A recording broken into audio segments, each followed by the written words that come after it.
Hi there, I'm Birgit O'Connor and welcome to my studio. Now, polar bears are actually one of my most favorite animals, and I thought it was a lot of fun to go ahead and try to break this down into such a simple form that no matter what age you are, whether or not you're a young child or an adult, you can be successful and have fun with it. You're also learning a lot. You're learning not only just to fill things in and using water and color. What you're doing is understanding about values, your brush strokes, and layering. If you have a very young child, you may just want to print out the little PDF like this and have them fill it in, use some watercolors, and just have fun with it. And I did this with my 6-year-old granddaughter, and what we ended up doing is transferring the image onto watercolor paper. So we have a little cutie bear like that, and for this particular image, I used the Praying watercolor set. It's a student grade set and great for kids, something like that. And in fact, this is basically the same brand that I used when I first started years ago. Now this bear I just love, and it has only 2 colors mixed together. That was a brown and a blue, and we got that wonderful little effect there. It turns into more of a grayish color. And you'll learn all about that. We have this Papa Bear. That's a lot of fun. Now this one's really easy, and you can always develop it more or keep it really simple. So let's get started and have some fun. I have a light sketch drawing on here, not much, just a few little lines. Now, since it's a white bear, we're not really going to be able to paint it, otherwise it can get really muddy and icky. So I'm going to paint around the bear. So I'm going to paint outside it. So let's go all the way around it, just like that. In fact, if you want to have it even lighter, have a little more water up here, that works. Or if you lose a few edges, which means you don't have a line, you just add some water in there, that works too. Let's go all the way around it. A little bit of that color.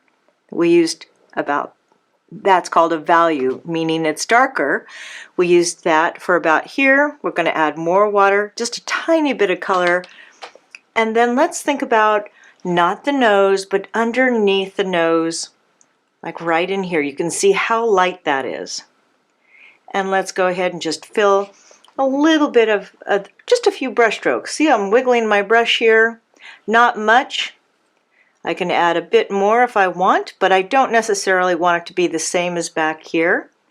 I think I'll bring some of that color over closer to the eye, so it's just water that I'm adding. Remember, we're going to keep this really, really simple. I'm thinking about, this is the face, it's the white of the paper. I'll just touch a little tiny bit there. Maybe right underneath his nose, we're using all the same colors. And then we're getting a bunch of little blooms in here. That's what we call when the color flowers out like this. Now that's actually pretty neat.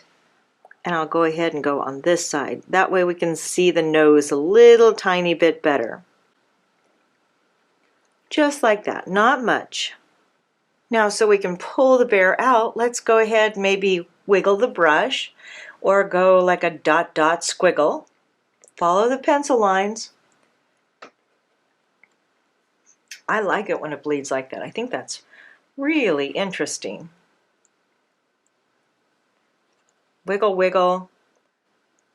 I'm trying to think, do I want the eye open, closed? I don't want it to be too big. And then a few little hairs over here. Scribble, scribble. So let's go ahead and just try to give the impression of that's where the edge of the arm is.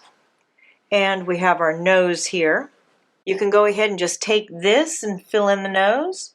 Or to really make it stand out, take a bigger pen. This is great for the smaller kids. And just fill that in. Let's bring some of that color up to his ear.